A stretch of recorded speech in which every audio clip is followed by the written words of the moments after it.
എന്താണ് പാരറ്റിംഗ്? പദങ്ങൾ ആവർത്തിച്ച് ബന്ധം വളർത്തുന്ന ഒന്നാണ്.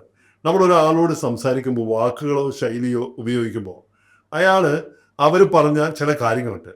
ഇപ്പോൾ നമ്മളിപ്പോൾ ഒരു കാര്യം സംസാരിച്ചപ്പോൾ ജുബിൻ പറയുകയാണ്, കഴിഞ്ഞ മാസം സംസാരത്തിനിടയിൽ പറയുകയാണ്, ഞാൻ കഴിഞ്ഞ മാസം ബാംഗ്ലൂരിൽ ഒരു കോൺഫറൻസിൽ പങ്കെടുക്കാൻ പോയി. ഉടനെ ഞാൻ തിരിച്ചു പറയുകയാണ്, പാരറ്റിംഗ് ആണ്.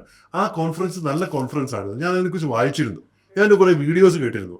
അവിടെ പങ്കെടുത്ത ഒരു ടോക്ക് നടത്തിയ ഒരാൾ ടെക് ടോക്ക് ഉണ്ടായിരുന്നു. ടെക് ടോക്ക് ആയിരുന്നല്ലോ അത്, മീഡിയയൊക്കെ സംബന്ധിച്ച്. അതെ. അപ്പൊ അവിടെ നടത്തിയ അതിൽ ഗംഭീരമായിരുന്നു കേട്ടോ. അതെന്തായിരുന്നു എന്ന് ഞാൻ ചോദിക്കുകയാണ്. അപ്പൊ നിങ്ങളത് ആവേശപൂർവ്വം അതിനെക്കുറിച്ച് പറയുന്നു. അപ്പൊ നിങ്ങൾ അതിന്റെ ഭാഗമാവുക, നിങ്ങളുടെ ആ സാധനത്തിന്റെ ഭാഗമാവുകയാണ്. അപ്പൊ അതിനെന്തായിരുന്നു പ്രത്യേകത എന്നൊക്കെ ചോദിച്ചു മനസ്സിലാക്കി, അങ്ങനെ നമ്മൾ അതിനെ കുറച്ചുകൂടി പാരറ്റിംഗ് ചെയ്ത്, അതായത് അതിനെ റിപ്പീറ്റ് ചെയ്ത്, നിങ്ങൾ ഈ പറയുന്ന കാര്യത്തിന് തന്നെ റിപ്പീറ്റ് ചെയ്ത് ചോദിച്ചുകൊണ്ട് ഞാൻ അതിലേക്ക് കടന്നുകൊണ്ട് ഇത് നിങ്ങൾ അവരെ ശ്രദ്ധയോടെ കേൾക്കുന്നു എന്ന് ഉറപ്പിക്കുകയും അവർക്ക് നിങ്ങൾ കേൾക്കുന്ന വ്യക്തിയാണെന്ന് തോന്നിപ്പിക്കുകയും ചെയ്യും എന്നാണ്. ഇത് സംഭാഷണത്തിൽ ആത്മബന്ധം വളർത്താൻ വളരെയധികം സഹായിക്കും.